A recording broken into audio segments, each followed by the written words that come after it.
문 대통령 철옹성 지지율입니다. 오늘 한국갤럽 여론조사가 발표가 됐는데요. 문재인 대통령의 직무수행 평가를 조사한 결과 긍정평가가 약 한 달 만에 40%를 회복했습니다. 일주일 전에 비해서는 2%포인트가 상승했고요. 저희가 이제 약 2달 간격으로 지금 추세선을 보고 있는데 물론 부정평가가 더 높긴 하지만 지금 5년차 2분기에 이 정도 지지율은 상당히 높은 편입니다.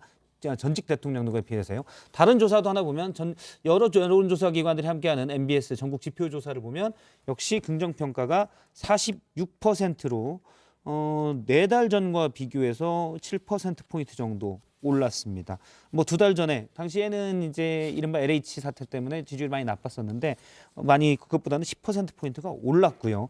일단 이렇게 지지율이 오른 이유는 어떻게 보십니까? 이게 정권 말기에 쉽지 않은 일인데. 일단 콘크리트 지지층이 강고하게 있는 거고요. 첫 번째로. 예.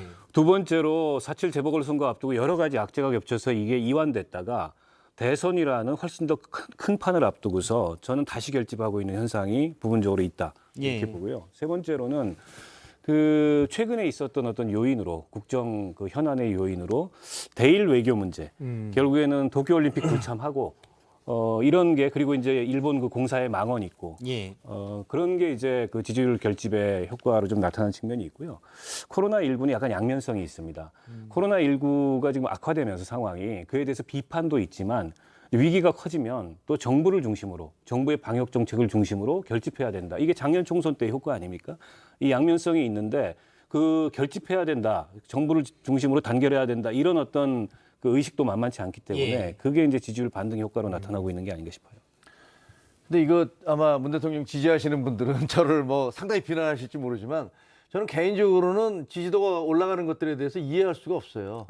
왜냐하면 지금 보시다시피 한 일주일 청해부대의 그 예. 부대원들 사태 대통령이 오늘인가 사과하셨잖아요. 일주일 정도 오늘 사과했습니다. 지연이 돼서 사과를 하셨고 또 백신 문제를 가지고서 그 50대들 저도 뭐 그 해당자지만 예. 새벽까지 전화하느라고 뭐 이야기 굉장한 먹고 큰 그랬던. 혼선이 있었지 않습니까? 그리고 아니 지금 말대로 하자면 이미 그 모더나 백신이 다 2천만 명 분이 들어와서 맞고 있어야 돼요. 근데 20만 명밖에 안 들어왔잖아요. 백신 수급 작년에 대통령께서 뭐 그쪽에다가 모더나 회장하고 얘기하면서 다 2천만 명 분 2, 4분기 안으로 가져올 예. 것입니다라고 얘기했지만 하나도 안 지켜졌어요. 그리고 쉽게 얘기하면 외교를 보더라도 일본이나 미국, 중국 어느 나라하고도 지금 별로 좋지 않아요. 여러 가지를 지켜보면은 경제 사정도 역시 마찬가지고 부동산 마찬가지고 일자리 뭐 생겼나요? 뭐 하나 나아지는 게 없어요. 근데 지지율이 올라가요. 예. 그래서 그거는 저는 개인적으로는 이해가 안 돼요. 상식적으로는. 근데 아까 지금 박원석 총장님 말씀하신 대로 대부분 이 여론조사 답을 보세요. 직무수행 긍정평가자들이 제일 잘했다고 얘기하는 게 코로나19 대처가 28%, 예. 외교 국제관계가 24%. 이게 절반을 훨씬 넘잖아요. 근데 지금까지 작년 2월 달부터요. 그 긍정평가자들이 항상 1등에 올리는 게 바로 이 코로나19 대처예요. 예. 그게 거의 항상 30% 정도 돼요. 근데 솔직히 코로나19 대처 잘한 거 처음에는 그렇게 잘했다고 생각했지만 그 이후에 잘 못했다는 여론이 더 많았잖아요. 그러니까 이거는 지지해주고 싶은데 다른 거 별로 이유를 내세울 게 없으니까 그냥 예. 코로나 지지를 얘기하는 거, 그 방역을 얘기하는 것 같고 외교 국제관계도 사실 뭐 별로 잘한 거 없는 것 같은데 단지 감정적으로 일본에 대해서 나 일본 안 가라고 얘기를 했기 때문에 거기에 대해서 와 반일 감정 예. 이런 게 있을 수 있는데 그게 상식적이고 합리적인 판단인가에 대해서는 뭐 제가 남들의 판단에 대해서 뭐라고 할 수는 없습니다만 결국은 뭐 죄송하지만 이 지지율 상승에 대해서는 저는 이해가 잘 안 간다. 하지만 우리나라도 이제 다른 나라들처럼 미국도 대통령이 아무리 못해도 30% 이하로 떨어지는 경우는 없거든요.